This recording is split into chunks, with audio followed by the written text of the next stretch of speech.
Hello, welcome to the Local Anesthetic Podcast, your regular injection of weird, strange, sinister, bizarre, whatever news from around the world, and of course, locally. The clue's in the name, Local Anesthetic Podcast. My name is Alex, and joining us as always is Rob. Rob, who is suitably, for the first time I could say ever, suitably dressed for this time of year. He's actually wearing a hooded top, so I'm proud of him. He's probably going to tell me he hasn't got the heating on or something ridiculous. I don't have the heating on. No, I don't have the heating on.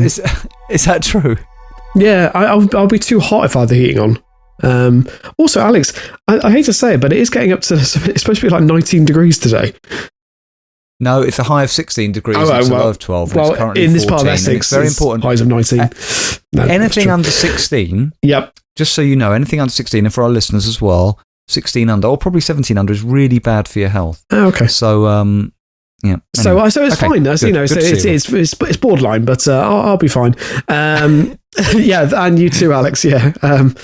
Again, it's one of those days where it's just miserable autumnal weather, and it's just very difficult to get motivated. Is it autumn? It feels like we've just gone from sort of summer to winter, really, but I don't know. I mean, it is. Yeah. Yeah. I mean, we're going to have a. Yeah. It's been a miserable couple of days. I mean, just because constant rain. I mean, hopefully, maybe when this podcast goes out, these things have changed. By the look of the forecast, it seems highly unlikely. Yes. Any news, Rob? I've got some great stories this week. I'm so eager to crack on. I'm really happy with my trove of stories here. There is just one very quick piece of news, and I haven't shared it with you yet. So Faecel Strange sent me another one of his fantastic creations. It was good. Can I see it? I'll have to send it to you after the podcast because I have to get it off Instagram. Basically, do you remember? It was a good few months ago now, but we covered the fact that Eagle Heights apparently was doing baby showers.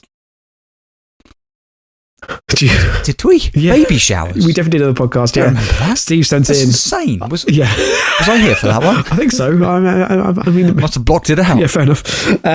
But yeah, he's done a mock-up of what would happen if Eagle Heights were to host a baby shower, which is fantastic. So I will send that to you. It doesn't involve any dead babies, does it? No. There's a lot of animals on fire, but no babies, thankfully. Okay, I really need to see that, yeah, because I've got to, as I say, we need to put these all together into an album, Rob. And at some point we need to talk to him about a collaboration where, what would be great for like 500 episodes if we produce a book with his pictures in it and a little bit of a history of what that story was about or what that episode was about. That would be lovely. I really love that idea, actually. That's really interesting. Okay. Yeah, well, I'm going to muse over that. Yeah, we'll need to talk to Faecel Strange about it, obviously. Oh, well, that too, yeah. Okay, so Rob, let's start with. I mean, I've had to find numerous places to find where where this story was covered. It's brilliant. This is from livenowfox.com by Kelly Hayes from October the 19th. This is just such a fantastic story, Rob. And also, Rob, I have to say, it may give you ideas. Right. Okay. Man arrested for faking heart attack 20 times at restaurants to avoid paying bill, reports say. I also have this story. Oh, do you? I will pick it. It's all good, but yeah, it is a fantastic story. I became aware of it really randomly via the BBC World Service, but right. It is a fantastic story. So this takes place in Alicante, Spain. A 50-year-old man from Lithuania was recently arrested after allegedly faking heart attacks at several restaurants in order to avoid paying the bill, according to multiple local news reports. The man, who is identified only as Adus J, has become known locally as Gastrogita. What does Gastrogita mean? I've no idea. You know? Well, it's obviously I'm going to look that up. Gastro obviously means like stomach related. Gastro, I think that's right. Yeah. Well, it doesn't appear to be an official. It's not an official word. No, of course not. No. Play on words in Spanish or something. I wonder what. What does Jata mean then? Because we know what gastro means. I've no idea. Jata meaning. Here we go. Got to look that up. Mug, face, gastro face. I don't know. Jata's Spanish. One last time, listeners. Spanish meaning. Jata means mug. Oh, so he's gastro mug. Right. He's an idiot. Oh, yes. Is that what it means? Yeah, that would make sense because apparently they were saying that his image had been circulated around restaurants. Yes, right. Oh, okay, right, okay. That makes sense. And he tried to scam at least 20 times over the past year at different restaurants near Alicante, according to the Spanish newspaper El Pais. How do you say it? Is it El Paz? El Pais? Anyway. I think it's El Paz, I think. I don't know. I'm not. Have you ever visited that website, Rob? No, I got my story from, I was from the Yahoo News. No, I mean generally, have you ever visited El Pais, or however you say it? I don't believe the English version of it. I once looked at it, and it had the most some of the most fantastic journalism I've ever read. Oh, really? It put on newspapers to absolute shame. It was, Rob, it was astonishing. I really do recommend going to it. It was like, oh my God, what kind of a newspaper is this? It's like incredible. What a newspaper should be. Anyway, most recently, the man ordered a seafood paella and 2 whiskies at the El Buen Coma restaurant Taperia in late September and had a bill of 34.85 euros, about $36. I don't know what it is in pounds. The man attempted to leave without paying, but restaurant staff stopped him and noted how much he needed to still pay the bill. The scammer became visibly upset and saying he was going to get the money from his hotel room. When staff refused to let him leave without paying, he dramatically threw himself on the ground and pretended to have a heart attack, according to news outlets. Now, Rob, is this giving you idea? I mean, I have to say, it does seem tempting. I feel that even if I did fake a heart attack in a restaurant and was whisked off by an ambulance to hospital, I kind of feel like I'd still expect that bill to be followed up. I'm yeah, I mean, that's not an excuse to get out of paying a bill. I mean, there was there was one account where, and I'm not sure if you got it in your story, that apparently he was faking the symptoms of a heart attack for 2 hours. Which, when you're putting in that much work, just pay the money. Yes, pay the bill, mate. Come on. That's absolutely brilliant. Not fooled, the staff called the police instead of an ambulance, and the man was recognised by local authorities. The restaurateur said the man does not speak Spanish well, though he does seem to understand it. The man's image has been reportedly shared among many restaurants to try and stop him from striking again. The Alicante National Police did not immediately respond to requests for comment, but they said the man was indeed a repeat offender. He was arrested multiple times in the city of Alicante. The modus operandi was the same. The man refused to provide an address to authorities and was taken into custody. The case was handed over to the local judiciary, and a police spokesman said they were aware of the man being sent to prison, although they didn't know how long for, or if he was now free. So it sounds like the police are just as competent over there as over here. That's a police spokesperson. Yeah, he's been sent to prison. We don't know how long for, or if he's now free. You're the police. Yeah, that is concerning. You should know how long a prisoner or suspect is serving in custody. I mean, the story I had, I think, said that there was reported he was on day 42 of his incarceration. So yeah, God knows. Yeah, maybe they just take it on a day by day basis. Let us go, Rob, to the CNN travel section. Now, I just want to say to our listeners, particularly our long-time listeners, we're not now doing a regular travel feature. That's not what's going on here. First time ever, Rob, we've reported a story from CNN Travel. It's by Francesca Street. They say it's a 3-minute read. Not sure. There's already a brilliant phrase within the headline. EasyJet flight cancelled because of, in quotes, defecation incident. Oh, God, another? Defecation incident, Rob, is like a real album name for a kind of almost like a post-punk band. Alex, are you doing this on purpose? Are you being deliberately obtuse? Are you forgetting Faecel Matter even existed? No, I'm not. For Faecel Matter, Defecation Incident. That's the album. They're the kind of group that play at the Brixton Academy to about 200, 300 people. So. Yeah. I've definitely been to gigs like that. Also, I mean, if you're flying EasyJet, surely Defecation Incident is the least of your worries. Yeah, you'd expect it. Yeah. An EasyJet flight was cancelled and its passengers made to disembark, Rob, after somebody aboard the aircraft defecated on the airplane bathroom floor. Oh, God, what? I mean, if you've got that far... Why do you need to, Rob? Why do you need to ground the flight for that? Just mop it up. Yeah, I mean, I would argue... Why? Why, Rob? Alex, I'd argue that's probably beyond the remit of the cabin crew. But also, if you've made it that far, if you're literally in the bathroom, why have you shit on the floor? Hang on a minute. Are you telling me, Rob, that if somebody puked all over the carpet, they would ground the plane? I mean, it's just a bit of shit. What if bathroom instances of babies pooing on an airplane somewhere all over the place? Alex, if you just picture the situation. If you're a cabin crew, you know that you're in your smart uniform, you've manscaped your way onto the flight, and you're confronted by the fact that a passenger has had a defecation incident, and the floor of the toilet bathroom looks like a brown skating rink. You're saying you willfully, happily clear that up if you remember the cabin crew? Well, as opposed to grounding the flight and the cost and the inconvenience, I don't know. Right? I don't know. I mean, you could. To be fair, you could have just closed the door and just said the toilet was out of order. Yes, but being an EasyJet flight, I might have only had the one working loo. Yeah, good point. The flight on Sunday evening from the Spanish island of Tenerife to London Gatwick had already been delayed for several hours. Aaron Gedhu, a passenger on board, told CNN Travel the flight had already run into trouble pre-departure when the scheduled plane was switched out for a smaller aircraft, meaning some customers were turned away at boarding. So this is the flight from hell. It's delayed. They switch it out for a smaller plane. As you're boarding, you're told there's not enough room. Brilliant. On the plane, mate. So you're going to have to wait for the next one. Those who made it on board 2 hours after the scheduled departure then had to wait on the ground for more than an hour while bags were offloaded because of the aircraft being overweight. It's a great advert for EasyJet. Wow. Hang on. So are you telling me but how... I love the thought that the baggage handlers would just take off bags indiscriminately until it was the right way. Yeah, actually, I want to say something about that. Good tip for anybody. So this kind of is turning into a travel section.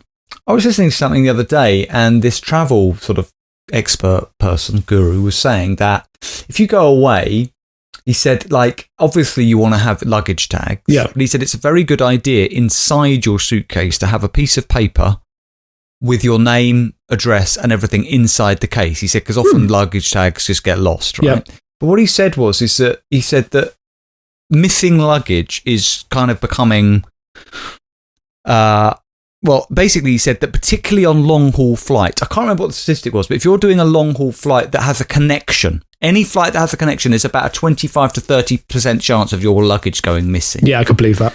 And did you know, Rob, that it all goes to one hub worldwide? All missing luggage goes to some warehouse in Alabama. Right. And it just sits there. It's just this one hub that's got all these unclaimed sort of suitcases.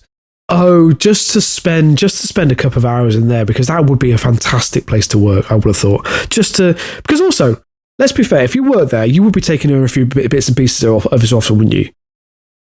Yeah, you would, yeah. I mean, it might not be in Alabama. I might have got the details slightly wrong, but the basics are true.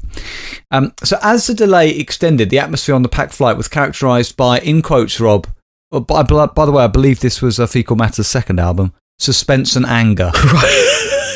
Great. Love it.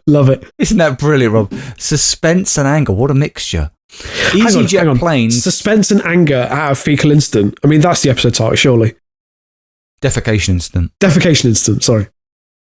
EasyJet planes, as they are, just aren't very comfortable. It's just a basic seat with okayish legroom. So everyone was a bit tense, he said. Can I just say, a basic seat with okayish legroom? I think that's got to be the episode title, Rob. Or at least, at the very line, the strap line for EasyJet. Yeah. Then the pilot finally gave the all clear, and he said that it would be about 20 minutes until departure. And that's when the incident happened with the defecation. So do you think, Rob, this was a dirty protest?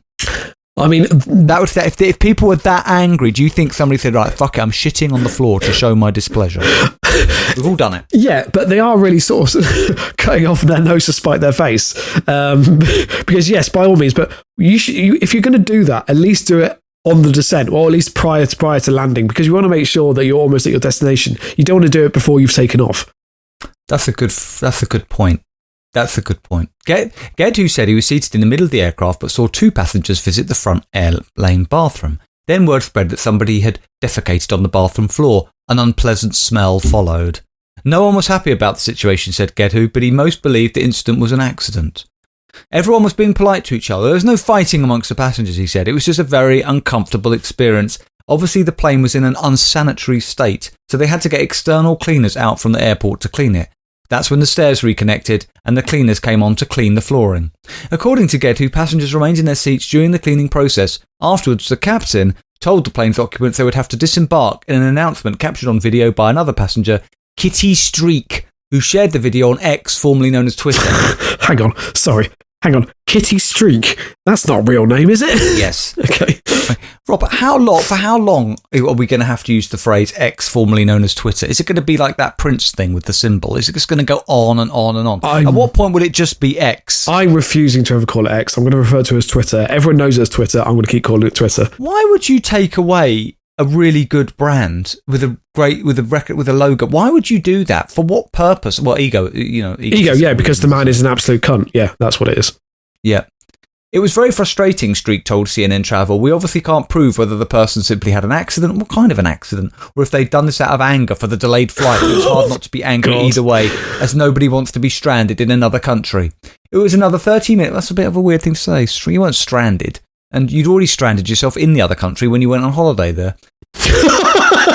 Oh yeah, that's a useful reframe of holidays. Voluntary stranding yourself. Willful stranding in another country is another version of travel. Yeah, it's a good point. It was another 30 minutes before passengers deplaned. He was put up in a hotel overnight, this is scared to, around 45 minutes drive from the airport before boarding a specially scheduled rescue flight the following day. Brilliant. Easy Flight confirmed the initial delays occurred due to safety reasons. They said some bags were offloaded to be carried onto the next available flight for safety reasons due to the aircraft being overweight. The flight was substantially delayed overnight due to the aircraft requiring additional cleaning. We provided hotel accommodation for all customers, however there was a limited nearby hotel availability in the area. We also advised customers who book their own that they will be reimbursed. Blah, blah, blah, blah, blah. In September, a Delta Airlines flight from Atlanta to Barcelona was forced to turn around after the passenger had diarrhea. Earlier that month, Air Canada issued an apology after 2 passengers who were told to sit in seats that hadn't been cleaned properly after being covered in vomit during an earlier flight. We covered that. We covered both those stories, yeah. And yes, and CNN has also reported on an incident on board an Air France flight from Paris to Toronto in which a passenger discovered potentially toxic blood and feces left over from an incident from a previous flight. Oh, God! That is it. But Rob, that is Air France. Yeah, so, yeah. Right, just to finish. Okay, yes, I'll have to go with this one. This is from the Miami New Times, new publication for us, Rob. A local paper, local to Miami. Rob, this is just, I love this story. It's by Alex DeLucia from October the 17th. October the 17th. Headline, Feds. Man tortured, waterboarded by kidnappers at plantation Airbnb. Now, the headline doesn't really do the story. You might be, why are you reading this, Alex? This isn't funny. 3 South Florida men, Rob, are facing federal kidnapping charges after they allegedly abducted the wrong man and proceeded to waterboard inside a local Airbnb. Inside an Airbnb? Yeah, that's the place, Rob. That is your ideal location for waterboarding activity. Do you know what I discovered this week, Alex? Water sports and waterboarding. Yep. Apparently, DreamWorks and Universal, I think, own DreamWorks, have given their rights. So, if you're a big fan of the Shrek franchise, you can go and stay in Scotland. Shrek's swamp. They've basically recreated his house from the Shrek films, and you can basically stay at his house via Airbnb. Right. Yeah. In Scotland. Is it cold? Probably would be, and probably quite wet, I'd imagine. But for any Shrek fans out there, I'm not one of them. But you can do that if you so choose.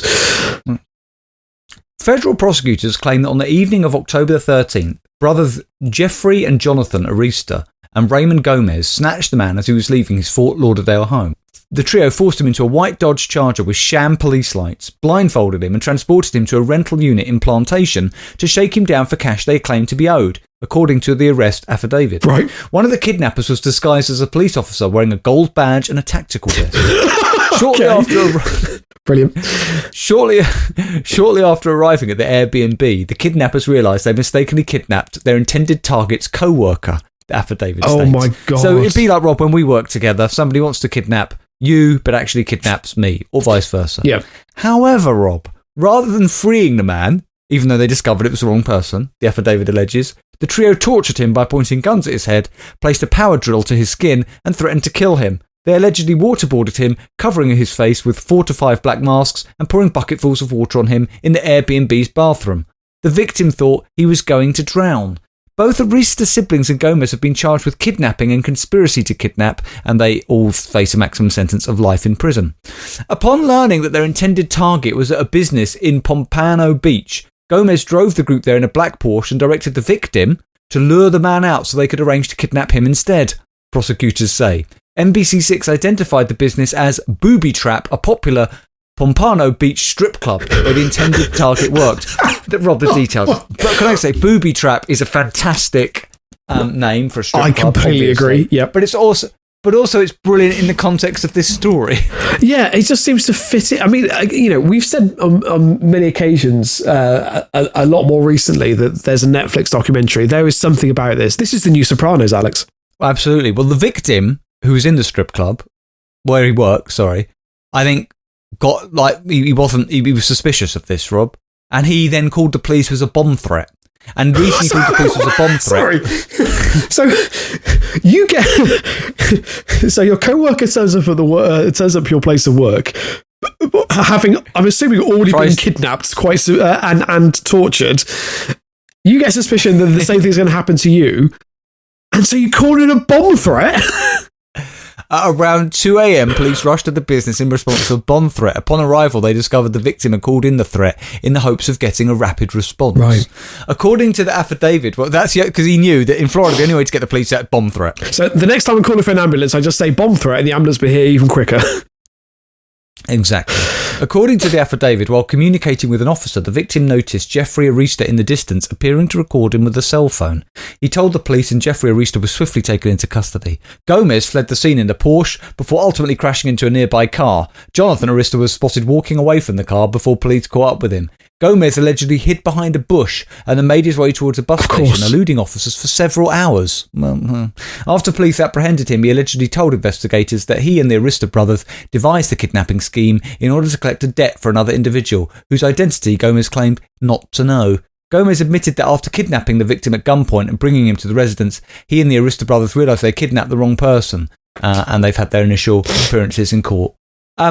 They have never explained, according to this article, why they once they discovered he was the wrong man, why they proceeded to just torture him anyway. Yeah, that was my main question, because surely you want to either let the person go, hopefully without him, being able to identify you, or maybe flee the scene. It doesn't. Yeah. Anyway, astonishing, Alex. What an amazing story.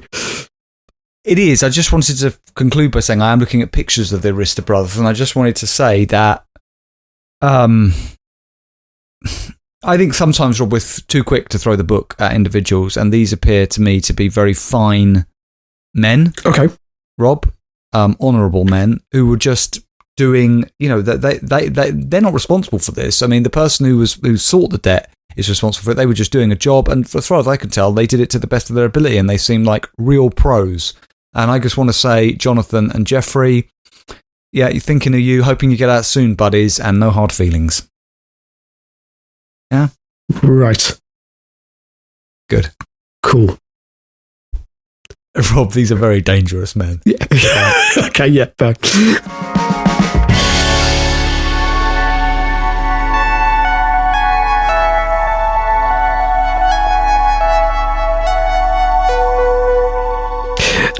My first story is for another paper that I don't think we've ever featured. It's from the Doncaster Free Press.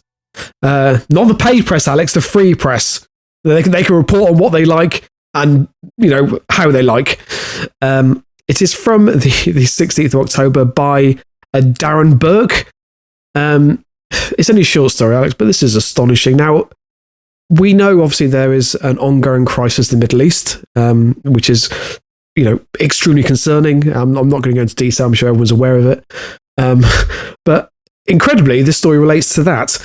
A concerned Doncaster resident had to be reassured after spotting hobbyist paragliders in the skies above Doncaster, where there is an attack by the terrorist group Hamas.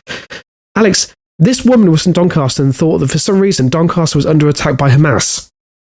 Well, I guess whenever terrorism rears its head, especially this kind of terrorism that it is, that we've sort of endured around various bits of the globe for many years, it does raise people's sense of heightenedness. I mean, because especially as we have this kind of threat level, don't we, that seems completely arbitrary. It's like this colour-coded thing, and somebody just decides, right, we're going up to red, and everybody's on high alert. In fact, that happened recently. They said that we are under threat of imminent, and that, what does that do to people? And it does cow the general populace as well, because you're walking around sort of worried all the time. I completely agree, Alex, but I don't think Doncaster's high on its list of targets, quite frankly. I might be wrong. Well, you never...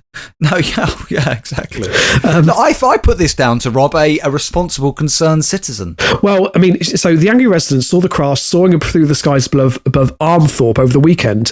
Taking to social media, she wrote, "Whoever thought it was funny to parasail over the village, it was in extremely poor taste. Take your twisted hate somewhere else." Now, Alex, I think this was just someone enjoying their hobby. I don't think they made it. I don't think it was any deliberate, attempt to make comparisons to what, to the atrocity that just happened in Israel. No, yeah, they were just paragliding. Yeah, I mean, that is a thing. Yes, yeah, I understand. Another resident pointed out the crafts were local paragliding enthusiasts simply enjoying the hobby, writing, "They've been at it for the last few weekends." I mean, I'm sure they'll be sorry they gave you a fright, but you can't be serious with this post. Replying, she wrote, "Thought it was some kind of scared tactic or protest." So literally, it was just her, overreacting. That's the end of the story, by the way. There's nothing else to it.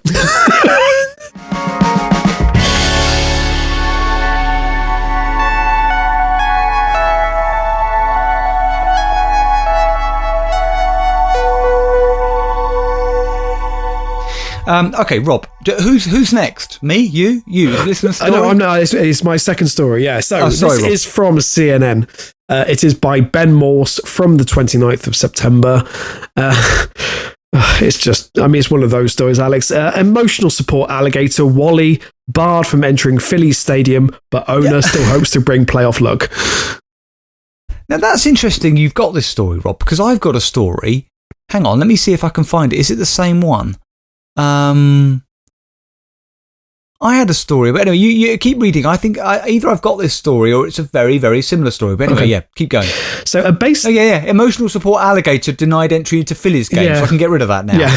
Okay, great. A baseball fan and his emotional support alligator named Wally were barred from entering a Major League Baseball stadium to meet players at the Philadelphia Phillies on Wednesday, though he's still hoping a meetup will be possible in the future. Is that Joey? I think that's Joey, Henny, and Wally attempted to enter the Philadelphia Phillies Citizen Bank Park on the day of their home game against the Pittsburgh Pirates. Henny explained to CNN Sport that Wally was at the stadium after he had been invited to meet the Phillies players and their partners for Wednesday's game ahead against the Pirates. However, because they arrived late to the stadium, the players were already out warming up, meaning Wally was not able to spend some time with them. Alex, can Wally? Is the alligator called Wally? Yeah. Wally the alligator. Alex, we've talked a lot on this podcast about emotional support creatures. I'm sorry, but what emotional support can an alligator give you? Sexual comfort. Maybe. Do you reckon that's why he was meeting the players?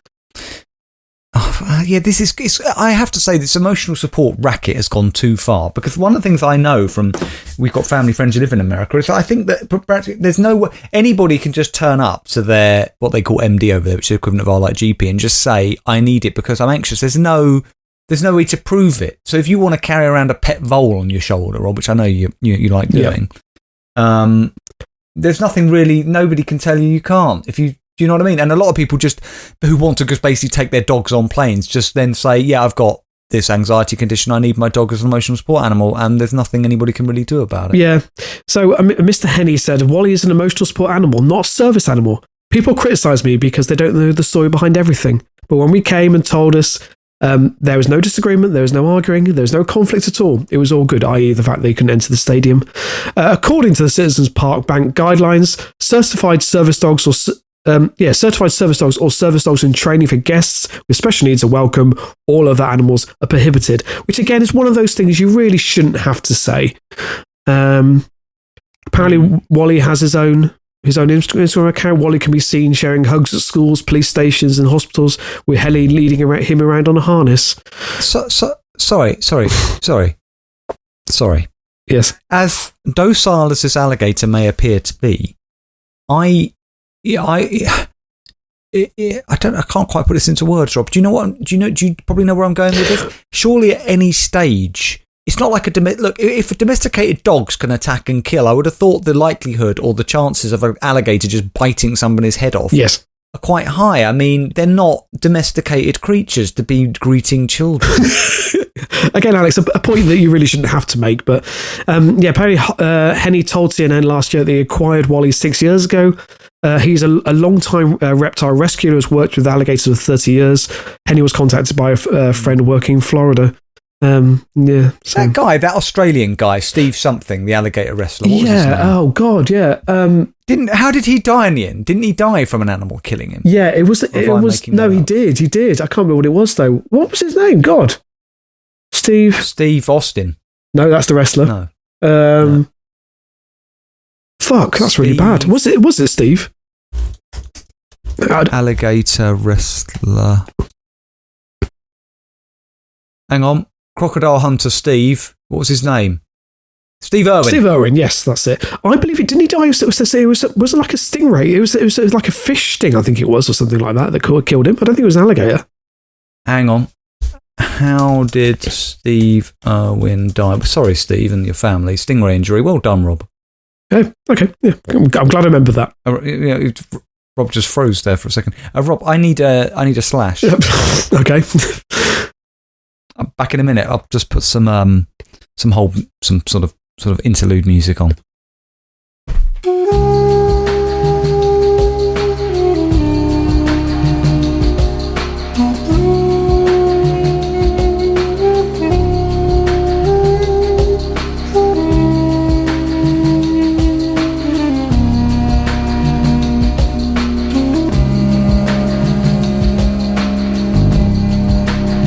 Sorry about that, mate.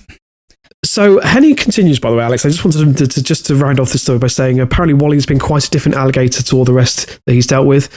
He's just so lovable. He sleeps with me, steals my pillows, steals my blankets. He's just awesome.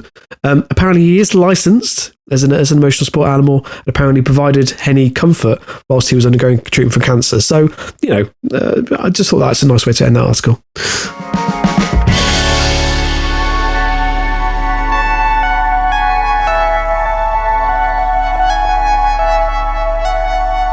Okay, Rob, it's time for our listener story of the week. What you got? Who's it from? Is it from Faecel Strange or?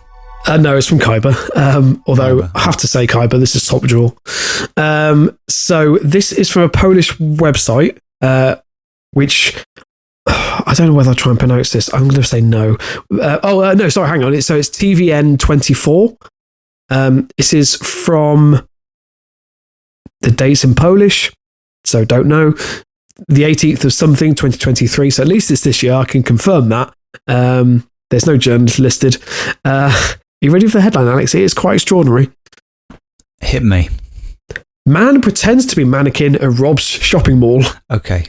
Right. Let me have a little speculation. A speculative sort of guess about what's gone on here.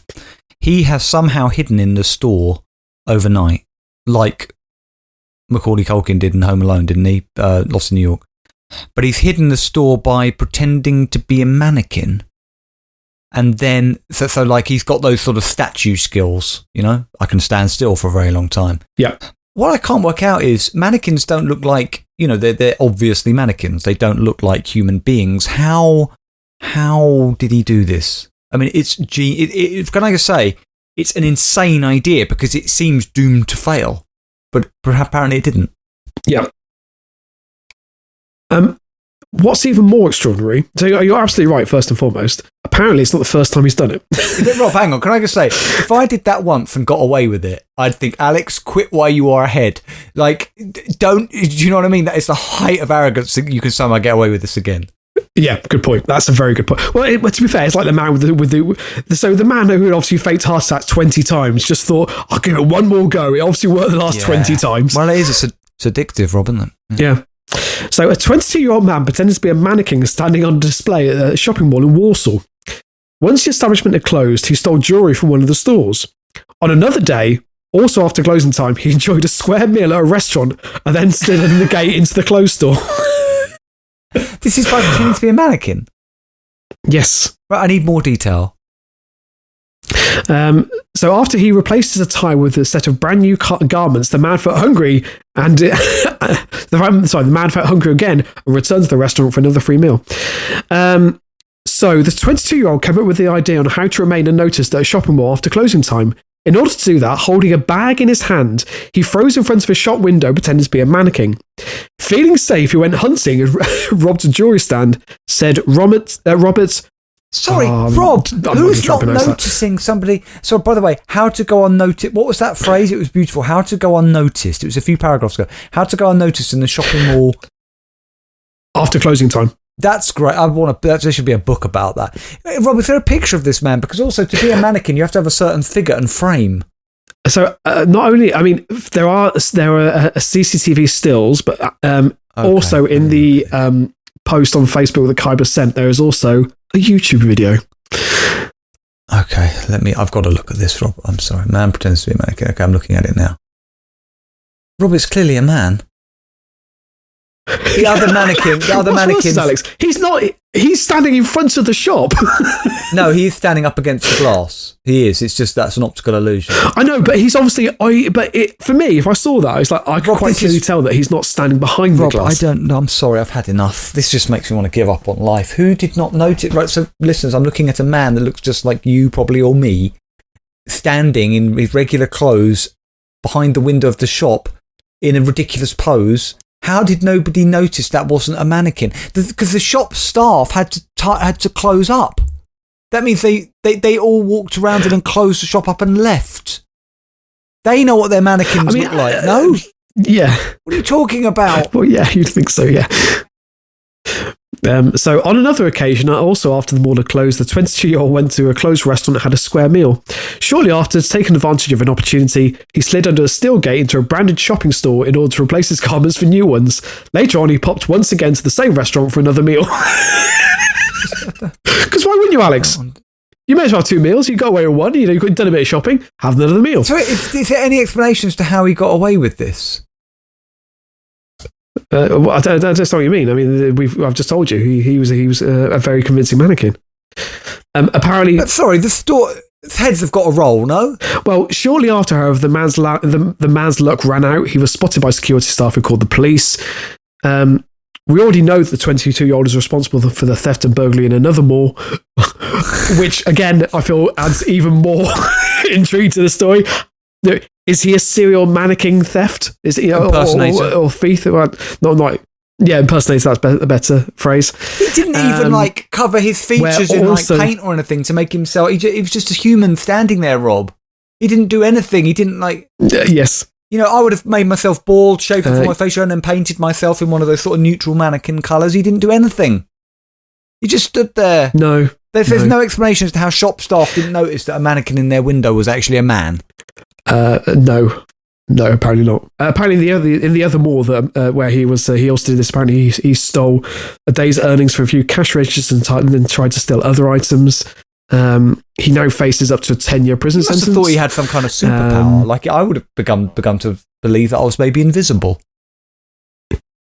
Well, I mean, this is the thing. If you can move, but also, I mean, he's obviously moving around the store. So again, if there's CCTV, if anyone who's actively monitoring those CCTV and it doesn't spot him walking around freely within an abandoned shopping mall, I mean, as you rightly say, heads need to roll. Mannequin heads.